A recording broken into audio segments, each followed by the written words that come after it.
কেউ যদি শিরকে আকবার করে মারা যায়, তাকে জাহান্নাম থেকে বের করার কোনো পথ নেই। রাসূল সাল্লাল্লাহু আলাইহি ওয়াসাল্লাম কি বের করবেন জাহান্নাম থেকে? 2441 নম্বর হাদিস, তিরমিজি খুলুন। রাসূল সাল্লাল্লাহু আলাইহি ওয়াসাল্লাম বলছেন, ফাখতারতু শাফাআ লিমান মাতা লা ইউশরিক বিল্লাহি শাইআ। আমার সুপারিশ তার জন্য কার্যকর হবে যে ব্যক্তি মারা গেছে অথচ আল্লাহর সাথে কাউকে শরীক করেনি, আমি তার জন্য সুপারিশ করব। আরেক শ্রেণীর মানুষ আছে, আল্লাহর নবী তাদের সুপারিশ করবেন না, যারা সালাত আদায় করেনি।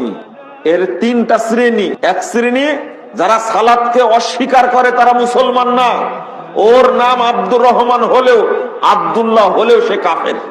দুই, যে স্বেচ্ছা ইচ্ছা করে সালাত আদায় করে না, জেনে বুঝে, সেও কাফের। তিন, যে ব্যক্তি অলসতা করে সালাত আদায় করে না, 2 ওয়াক্ত পড়ে 3 ওয়াক্ত পড়ে না, 5 দিন পড়ে 3 দিন পড়ে না, এইভাবে যে ব্যক্তি সালাত আদায় করে, এই ব্যক্তি আল্লাহর নবীর সুপারিশ পাবে না। এই ব্যক্তি জাহান্নামের তলদেশে নিক্ষিপ্ত হবে। আল্লাহ বলছেন, ফাখালাফা মিন বাদিহিম খালফুন আদাউস সালাহ ওয়াত্তাবাউশ শাহওয়াত ফাসাউফা ইয়ালকাউনা গায়য়া। এরা হলো অপদার্থ, যারা সালাতকে নষ্ট করেছে এবং প্রবৃত্তির অনুসরণ করেছে।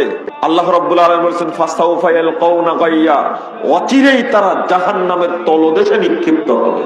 আল্লাহ বলছেন, যারা অলসতা করে সালাত আদায় করে না, তারা জাহান্নামের তলদেশে নিক্ষিপ্ত হবে। এটা আল্লাহর ভাষা।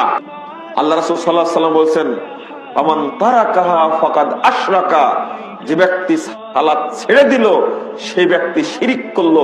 1080 নম্বর হাদিস, ইবনু মাজার মধ্যে আসছে সহিহ সনদে।